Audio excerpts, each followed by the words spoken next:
उसमें कोई गलती नहीं है। उनकी अकाल मृत्यु की वजह से वो ऐसा करते हैं। उनको नहीं पता कि उनकी मृत्यु हो चुकी है। वो तो अभी भी अपने काम को अंजाम देने की कोशिश कर रहे हैं। बाबा, आगे की कथा में क्या हुआ? वो राजकुमारी, महाराज और दमयंती? आगे क्या हुआ और निशिल मोलो को कैसे रोका गया और अब वो अचानक क्यों 400 साल बाद वापस आ गए हैं, ये कहानी जानने के लिए हमें बेरमपुर पुराण को पढ़ने की आवश्यकता है, जो कि 400 साल पहले की राजमहल के किसी गुप्त कक्ष में रखवाया गया था। बेरमपुर पुराण? अब इसका पता हमें कैसे चलेगा बाबा? वो बेरमपुर पुराण राजमहल में कहाँ है, ये जानने के लिए मुझे एक अनुष्ठान करना पड़ेगा, जो कि मैं इसी किले में बैठकर करूंगा। ध्यान रहे, उस समय सभी अपने अपने घरों में होंगे।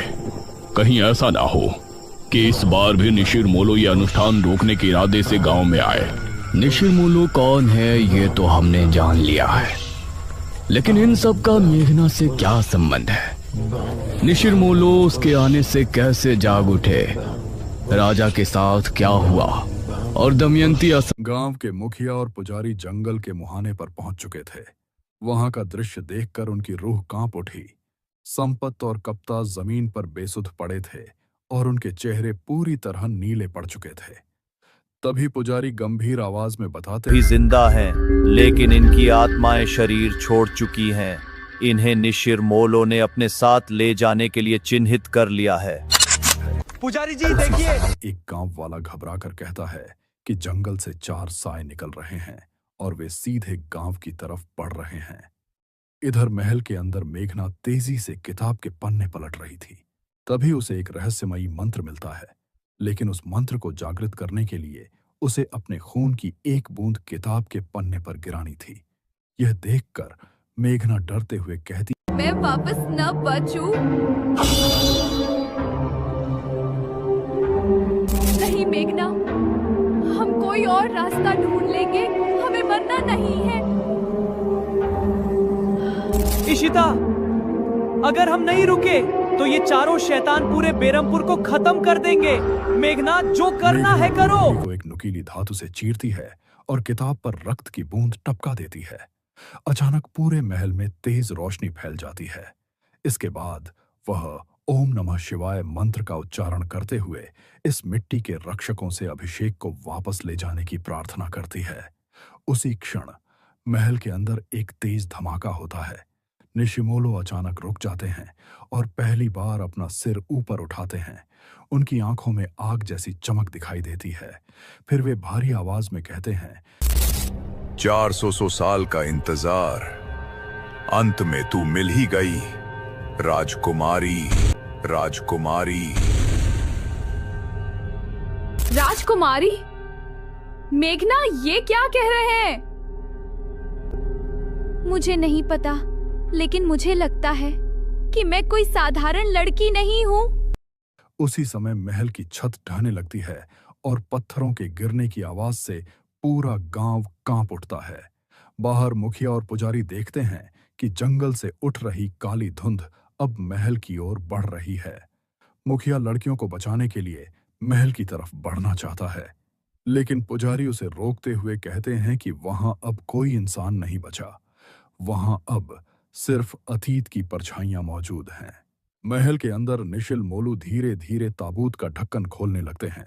जैसे ही ताबूत खुलता है, उसके अंदर से एक रहस्यमयी रोशनी निकलती है जो पूरे महल को अपनी चपेट में ले लेती है। यह देखकर मेघना घबरा जाती है और पूछती है कि इस ताबूत के अंदर आखिर क्या है। तभी वह खुद समझ जाती है कि यह उसकी आखिरी सांसों का रहस्य है और अगर वह इस ताबूत को बंद नहीं कर पाई तो निशिर मोलो हमेशा के लिए आजाद हो जाएंगे। इसके बाद मेघना पूरी ताकत से ताबूत की ओर छलांग लगाती है और उसका ढक्कन बंद करने की कोशिश करती है, लेकिन निशिरमोलो की शक्तियां उसे रोक लेती हैं। तभी इशिता मेघना की तरफ हाथ बढ़ाकर उसे पकड़ने की कोशिश करती है और जल्दी करने के लिए चिल्लाती है। इशिता मेघना का हाथ खींचती है, लेकिन कोई अदृश्य शक्ति मेघना को वापस ताबूत की ओर खींच रही होती है। यह देखकर अनुज हिम्मत जुटाता है और एक जलती हुई मशाल निशिर मोलों की तरफ फेंक देता है। वह गुस्से में चिल्लाते हुए कहता है कि यह गांव उनका है और वे शैतानों को यहां कब्जा नहीं करने देंगे। मशाल के लगते ही निशिर मोलों के साए बिखरने लगते हैं, लेकिन वे पूरी तरह गायब नहीं होते। वे हवा में ही स्थिर हो जाते हैं। तभी मेघना इशिता से कहती है कि वह इस किताब को लेकर बाहर भाग जाए और उसे जला दे, क्योंकि अगर किताब जल गई तो अमृत का श्राप भी खत्म हो जाएगा। लेकिन इशिता रोते हुए कहती है कि वह मेघना को छोड़कर कहीं नहीं जाएगी। तभी मेघना खुद को मजबूत करते हुए इशिता और अनुज को धक्का देती है और उन्हें गुप्त द्वार की ओर बाहर निकाल देती है। जैसे ही दोनों बाहर निकलते हैं, महल का विशाल दरवाजा अपने आप बंद हो जाता है। बाहर खड़ी इशिता दर्द भरी चीख के साथ मेघना का नाम पुकारती रह जाती है। महल के बाहर मुखिया और गांव वाले उस जलते हुए महल को डर से देखते रहते हैं।